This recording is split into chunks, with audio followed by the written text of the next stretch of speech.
Well, good morning, SECC family, and welcome back to, this doesn't look much like my office and doesn't look much like me either.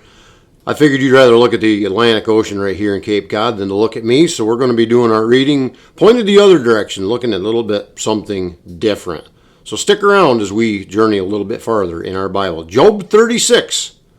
How far will we get? I don't know.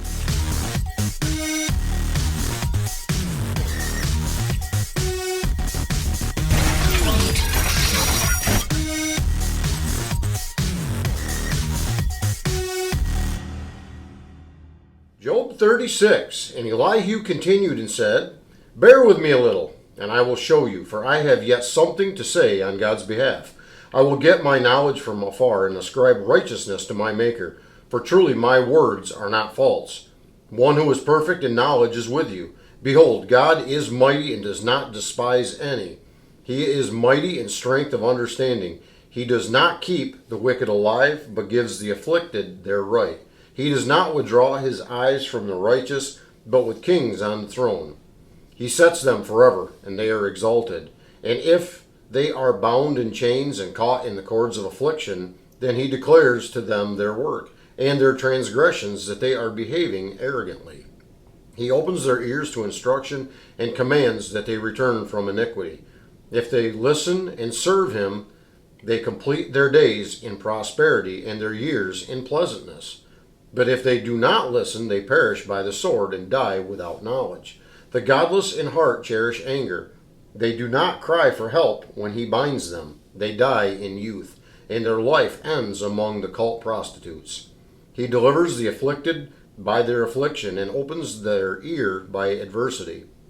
He also allured you out of distress into a broad place where there was no cramping, and when was set on your table was full of fatness. But you are full of the judgment on the wicked. Judgment and justice seize you. Beware lest wrath entice you into scoffing, and let not the greatness of the ransom turn you aside. Will you cry for help avail to keep you from distress, or all the force of your strength? Do not long for the night when peoples vanish in their place. Take care. Do not turn to iniquity, for this you have chosen rather than affliction. Behold, God is exalted in his power. Who is a teacher like him? Who has prescribed for him his way? Or who can say, you have done wrong? Remember to extol his work, of which men have sung. All mankind has looked on it, and beholds it from afar. Behold, God is great, and we know him not. The number of his years is unsearchable. For he draws up the drops of water. They distill his mist in rain, which the skies pour down and drop on mankind abundantly. Can anyone understand the spreading of the clouds, the thunderings of his pavilion? Behold, he scatters his lightning about him and covers the roots of the sea.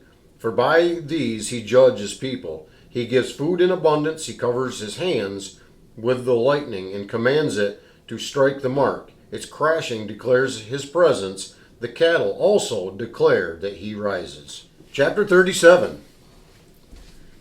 At this also my heart trembles and leaps out of its place. Keep listening to the thunder of his voice and the rumbling that comes from his mouth.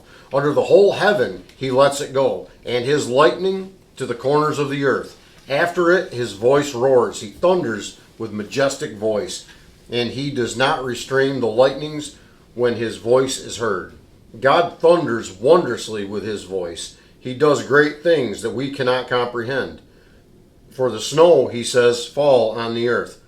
Likewise, to the downpour, his mighty downpour, he seals up the hand of every man, that all men whom he made may know it. Then the beasts go into their lairs and refrain in their dens. From its chamber comes the whirlwind, and cold from the scattering winds. By the breath of God ice is given, and the broad waters are frozen fast. He loads the thick clouds with moisture. The clouds scatter his lightning. They turn around and around by his guidance, to accomplish all that he commands them on the face of the habitable world. Whether for correction, or for his land, or for love, he causes it to happen. Hear this, O Job. Stop and consider the wondrous works of God. Do you know how God lays his command upon them and causes the lightning of his cloud to shine? Do you know the balancings of the clouds, the wondrous works of him who is perfect in knowledge? You whose garments are hot when the earth is still because of the south wind? Can you, like him, spread out the skies, hard as cast metal mirror? Teach us what we shall say to him. We cannot draw up our case because of darkness. Shall it be told him that I would speak? Did a man ever wish that he would be swallowed up? And now no one looks on the light when it is bright in the skies, when the wind has passed and cleared them. Out of the north comes golden splendor. God is clothed with awesome majesty. The Almighty, we cannot find him. He is great in power, justice and abundant righteousness he will not violate. Therefore men fear him. He does not regard any who are wise in their own conceit. 38.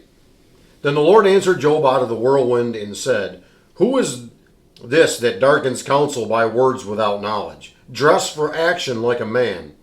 I will question you, and you make it known to me. When were you when I laid the foundations of the earth? Tell me, if you have understanding. Who determined its measurement? Surely you know. Or who stretched the line upon it? On what were its bases sunk? Or who laid its cornerstone? When the morning stars sang together, and all the sons of God shouted for joy? Or who shut in the sea with doors when it burst out of the womb? And when I made clouds its garment, and thick darkness its swaddling band, and prescribed limits for it, and set bars and doors, and said, Thus far you shall come, and no farther, and here shall your proud waves be stayed? Have you commanded the morning since your days begun, and caused the dawn to know its place, that it might take hold of the skirts of the earth, and the wicked be shaken out of it? It is changed like clay under the seal, and its features stand out like a garment. From the wicked their light is withheld, and their uplifted arm is broken. Have you entered into the springs of the sea, or walked in the recesses of the deep? Have the gates of death been revealed to you, or have you seen the gates of deep darkness? Have you comprehended the expanse of the earth? Declare if you know all this. Where is the way of the dwelling of light, and where is the place of darkness, that you may take it to its territory, and that you may discern the paths to its home? You know, for you were born then, and the number of your days is great. Have you entered the storehouses of the snow, or have you seen the storehouses of the hail, which I have reserved for the time of trouble, for the day of battle and war? What is the way to the place where the light is distributed, or where the east wind is scattered upon the earth? Who has a cleft, a channel for the torrents of rain, and a way for the thunderbolt, to bring rain on a land where no man is, on the desert in which there is no man, to satisfy the waste and the desolate land, and to make the ground sprout with grass? Has the rain a father, or who has begotten the drops of dew? From whose womb did the ice come from? And who has given birth to the frost of heaven? The waters became hard like stone, and the face of the deep is frozen. Can you bind the chains of the Pleiades, or loose the cords of Orion? Can you lead forth the Mazzaroth in their season, or can you guide the bear with its children? Do you know the ordinances of heaven? Can you establish their rule on the earth? Can you lift up your voice to the clouds, that a flood of waters may cover you? Can you send forth lightnings, that they may go and say to you, Here we are? Who has put wisdom in the inward parts, or given understanding to the mind? Who can number the clouds by wisdom, or who can tilt the water skins of the heavens, when the dust runs into a mass and the clods stick fast together? Can you hunt the prey for the lion, or satisfy the appetite of the young lions when they crouch in their dens, or lie in wait in their thicket? Who provides the raven its prey, when its young ones cry to God for help, and wander about for lack of food? Chapter 39. Do you know when the mountain goats give birth? Do you observe the calving of the does? Can you number the months that they fulfill? And do you know the time when they give birth? When they crouch, bring forth their offspring, and are delivered of their young? Their young ones become strong. They grow up in the open. They go out and do not return to them.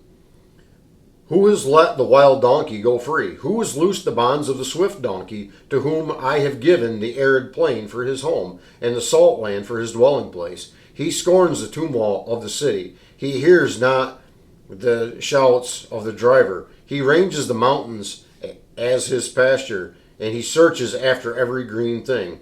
Is the wild ox willing to serve you? Will he spend the night at your manger? Can you bind him in the furrow with ropes? Or will he harrow the valleys before you? Or after you, rather? Will you depend on him because his strength is great? And will you leave to him your labor? Do you have faith in him that he will return your grain and gather it to your threshing floor?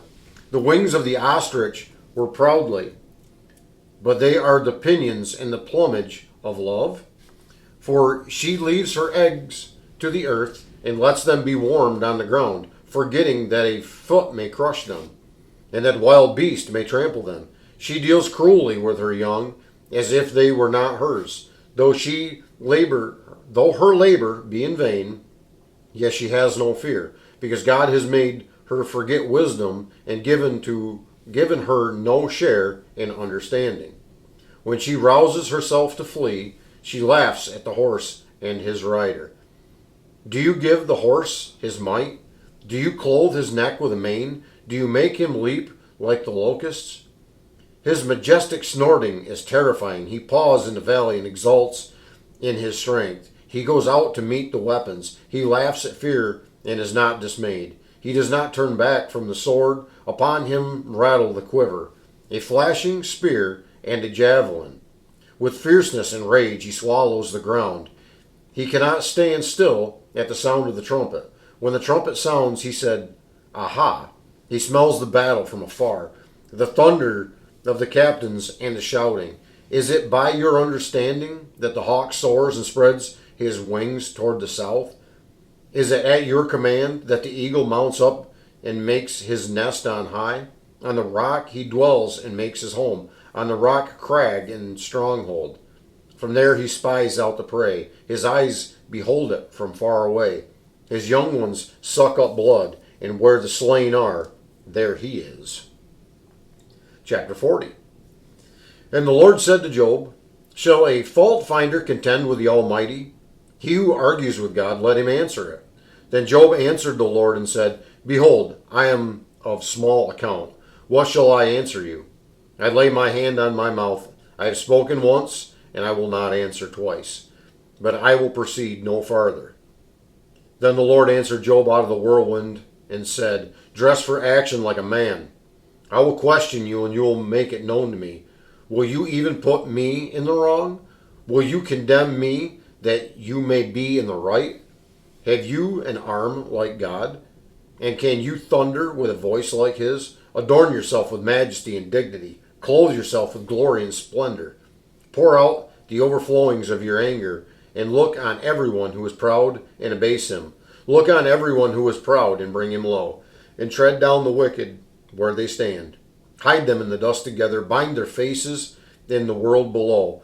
Then will I acknowledge to you that your own right hand can save you. Behold Behemoth, which I made as I made you. He eats grass like an ox. Behold, his strength is in his loins, and his power in the muscles of his belly. He makes his tail stiff like a cedar. The sinews of his thighs are knit together. His bones are tubes of bronze, his limbs like bars of iron. He is the first of the works of God. Let him who made him bring near his sword. For the mountains yield food for him, where all the wild beasts play. Under the lotus plants he lies, in the shelter of the reeds and in the marsh. For his shade the lotus trees cover him. The willows of the brook surround him. Behold, if the river is turbulent, he is not frightened. He is confident, though Jordan rushes against his mouth. Can you take him by his eyes or pierce his nose with a snare? That's going to wrap up our reading for today, chapters 36 through 40 of Job. Lord willing, we'll be right back here again tomorrow. And until then, I would ask that the Lord would richly bless you. Yes, you. Have a great and godly day. And I will see you again tomorrow.